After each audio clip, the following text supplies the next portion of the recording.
নমস্কার বন্ধুরা, রোজকার মতো আজকে আবারও নিয়ে চলে এলাম একটা নতুন রেসিপি, এঁচোড় চিলি। এঁচোড় চিলি বানানোর জন্য আমি এঁচোড় ছোট ছোট করে টুকরো করে কেটে নিয়েছি। কেটে একটু নুন হলুদ দিয়ে ভাপিয়ে নিয়েছি। এবার দিয়ে দিচ্ছি 1 চামচ কর্নফ্লাওয়ার, ময়দা, সামান্য হলুদ, লঙ্কা, জিরে গুঁড়ো, ধনে গুঁড়ো, লবণ, সয়া সস, আদা রসুনের পেস্ট।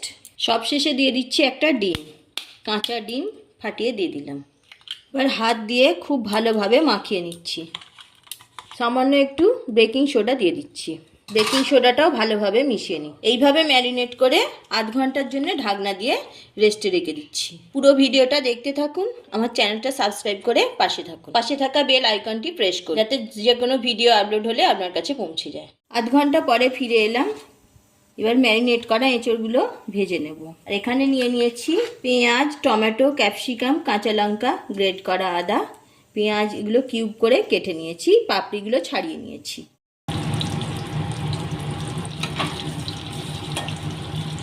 এঁচোড়ের পকোড়াগুলো মিডিয়াম আঁচে ভাজতে হবে, তাহলে ভিতরটা ভালোভাবে ভাজা হবে। পকোড়াগুলো ভাজলে পকোড়া এমনি খেতেও ভালো লাগে।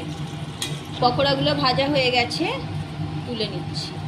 পকোড়া ভাজা হয়ে গেছে, ওই তেলের মধ্যেই দিয়ে দিচ্ছি পেঁয়াজ। পেঁয়াজগুলো কিছুটা নাড়াচাড়া করে ভেজে নিয়েছি। এবার দিচ্ছি ক্যাপসিকাম। ক্যাপসিকামগুলো পেঁয়াজের সঙ্গে ভাজবো। ক্যাপসিকাম আর পেঁয়াজ অনেকটাই ভাজা হয়ে গেছে। টমেটো, টমেটোগুলো আর একটু সবগুলো ভেজে নেব। গ্রেট করা আদা খুব ভালোভাবে নাড়াচাড়া করে ভেজে নিই। দুটো কাঁচা লঙ্কা ভেঙে দিয়ে দিলাম। ভালোভাবে ভাজা হয়ে গেছে, আমি দিয়ে দিচ্ছি soya sauce, chilli sauce, tomato sauce.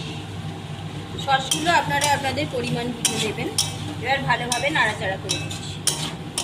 স্বাদ মতো লবণ, চিনি। ভালোভাবে নাড়াচাড়া করে কষিয়ে নিয়েছি। এবার ভেজে রাখা পকোড়াগুলো দিয়ে দিচ্ছি। এই পকোড়াগুলো এমনিও খাওয়া যায়, চিকেন পকোড়াকে হার মানাবে।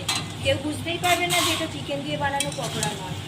খুব ভালোভাবে পকোড়াগুলো দিয়ে কষাতে থাকবে। একটু সময় নিয়ে মিডিয়াম আঁচে এঁচোড়ের পকোড়াগুলো কষিয়ে নেব।